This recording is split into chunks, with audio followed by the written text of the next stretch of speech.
Welcome to the Jeff Knows Inc. Entrepreneurial Show with your host, Jeff Lopes.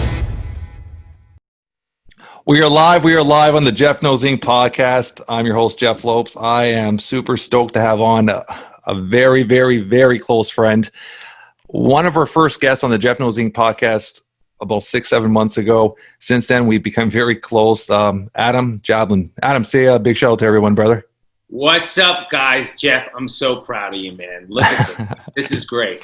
We're going to have Adam on. Adam has grown as a business coach with his Hero program. He's done amazing things, and I thought it would be a perfect time to bring Adam back on for a 4-part segue. And we're going to use each part as a learning session on our 6-month Hump Day. Today, we're going to be talking about healthy spirituality versus unhealthy. And Adam, let's get going. Let's start off segment number 1. Let's get going. All right, let's just jump into it real fast. Jeff, again, love you. So happy to be here. You're the best, buddy. Healthy spirituality versus unhealthy spirituality. I'll never forget the time I learned this. And it's when I was in rehab. It was when I was in treatment getting sober. But my counselor taught me, you can see healthy spirituality. You can actually see it. And it's not a tribal tattoo, and it's not how many days you've meditated. It's in the person's aura. Are they looking at you in the eye when they're talking? Are they almost celebrating to be alive? Can you see that they're paying attention?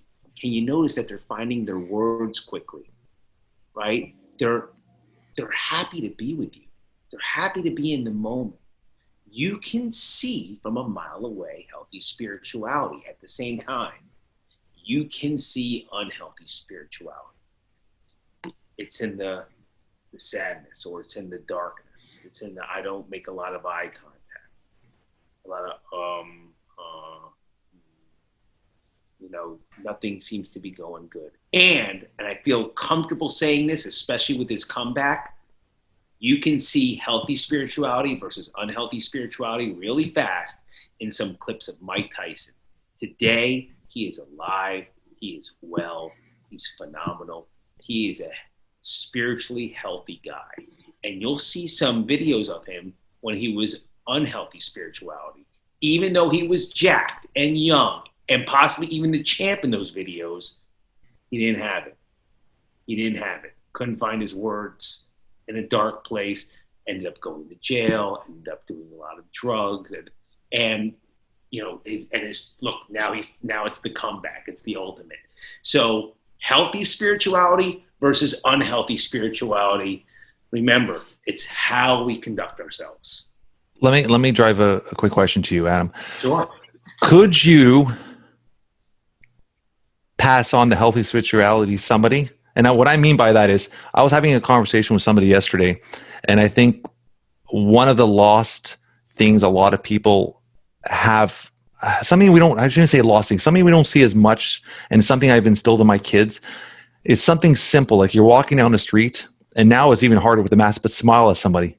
And you'll see their reaction when you just smile at somebody. It's almost like they're in shock, and then they'll instantly smile back.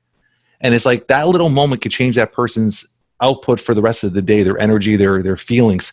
So do you believe this is something that you could pass on to somebody on a regular basis? Absolutely. Yeah. Absolutely, right? The golden rule, love thy brother as you love thyself. Absolutely, you could pass it on. Now, it's up to that person to nurture it. Yeah. It's up to that person to take care of it. But yeah, you could pass it to as many people as you can. Yeah, I love that.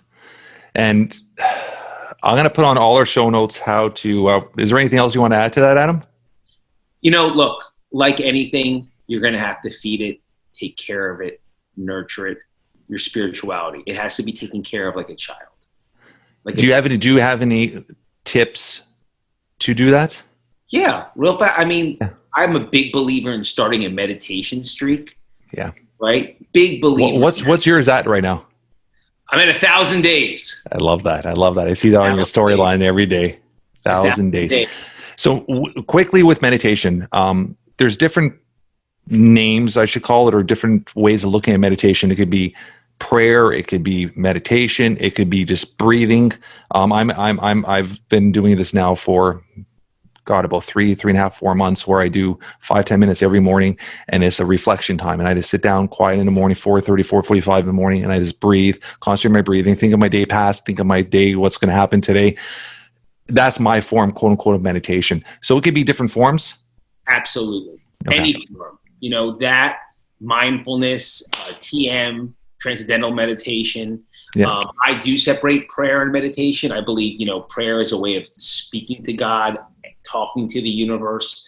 But yeah, absolutely. And whatever fits, whatever's going to get you in a state that you can slowly calm those thoughts, slowly kind of take it all in. You're going to have anxiety. Some things are going to come up. What you have to do this day, what you're going to have to do that day, what you have to do for the kids, what you have to do for your spouse, whatever it is, business. Let those thoughts drive by like cars. That's a great visual as well for the vaccine. That's awesome. Yeah. I love that. Thank you so much, Adam. So this is our part 1 of our 4-part series. I'm excited to have Adam on next week as well. Next week, we're going to be diving into building faith and trust. Thank you, brother. And we'll touch base next week. Love you, dude. Thank you.